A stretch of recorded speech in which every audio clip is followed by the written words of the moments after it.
চতুর্থ সপ্তাহে পা দিয়েছে মধ্যপ্রাচ্যের এই যুদ্ধ, কিন্তু এখন এটি একটি শুধু যুদ্ধ নয়, এটি পরিণত হয়েছে এক ভয়াবহ বৈশ্বিক সংকটে। বিশ্বের সবচাইতে শক্তিশালী সামরিক শক্তি যুক্তরাষ্ট্র আজ যেন অপ্রত্যাশিত চাপে।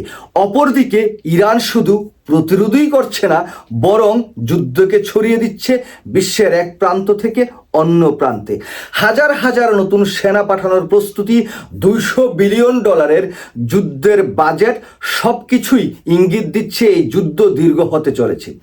মার্কিন যুক্তরাষ্ট্রের প্রেসিডেন্ট ডোনাল্ড ট্রাম্প এখন কঠিন চাপে। যুদ্ধ থামছে না, প্রতিদিন বাড়ছে ক্ষয়ক্ষতি, খরচ আর অনিশ্চয়তা। রয়টার্সের প্রতিবেদনে বলা হয়েছে, যুক্তরাষ্ট্র মধ্যপ্রাচ্যে আরও বড় আকারে সামরিক অভিযান চালানোর প্রস্তুতি নিচ্ছে। প্রথম লক্ষ্য স্ট্রেইট অফ হরমুজ, বিশ্বের সবচাইতে গুরুত্বপূর্ণ তেল সরবরাহ পথ। এই প্রণালীর নিয়ন্ত্রণ মানেই বিশ্বের অর্থনীতির উপর নিয়ন্ত্রণ। কিন্তু সমস্যা হচ্ছে ইরানের শক্তিশালী ক্ষেপণাস্ত্র ও ড্রোন প্রতিরক্ষা ব্যবস্থা। বিশেষজ্ঞরা বলছেন, পূর্ণ নিয়ন্ত্রণ নিতে হলে ইরানের উপকূলে সরাসরি অভিযান চালাতে হবে, আর সেটা সবচাইতে ঝুঁকিপূর্ণ।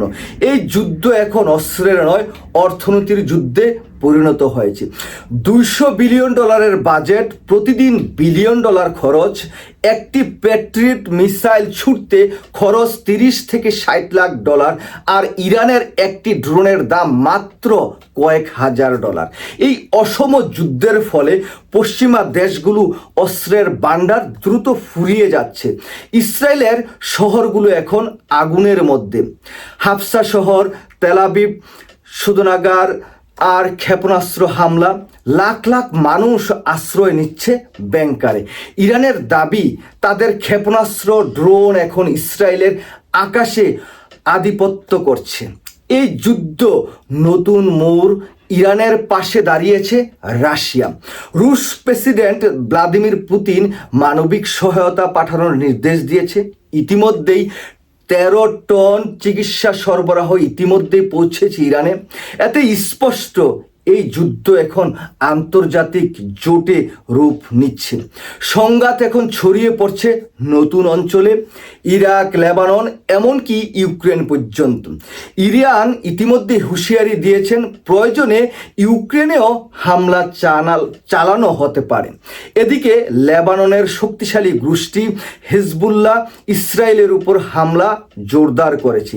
ইরান সরাসরি শক্তির লড়াইয়ে না গিয়ে নতুন কৌশল নিচ্ছে।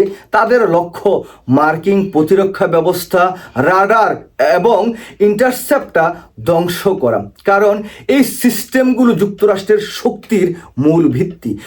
বিশ্লেষকদের মতে ইরান এখন টিকে থাকার যুদ্ধে লড়ছে, আর সেটা তাদের জন্য বড় রাজনৈতিক জয় হতে পারে। 3 সপ্তাহের এই যুদ্ধ বা 4 সপ্তাহের এই যুদ্ধ এখন এক ভয়ঙ্কর মোড়ে দাঁড়িয়েছে।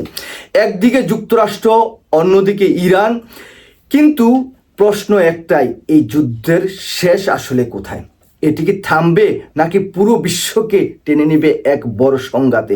সেই বিষয়টি দেখার জন্য হয়তো আগামী আর কয়েকটি সপ্তাহ আমাদের অপেক্ষা করতে হবে। সেই অপেক্ষার মধ্যে হয়তো মার্কিন যুক্তরাষ্ট্র তাদের এই যুদ্ধ থেকে গুটিয়ে যাবে, এবং তারা হয়তো নিজেরা তাদের বিজয় ঘোষণা করে যুদ্ধ থেকে সরে যাবেন। আর তা না হলে হয়তো বা এই যুদ্ধ দীর্ঘ থেকে দীর্ঘ হতে পারে। এটা শেষমেশ তৃতীয় কোনো বিশ্বযুদ্ধে রূপান্তর হতে পারে। সবাই ভালো থাকবেন। আল্লাহ হাফেজ।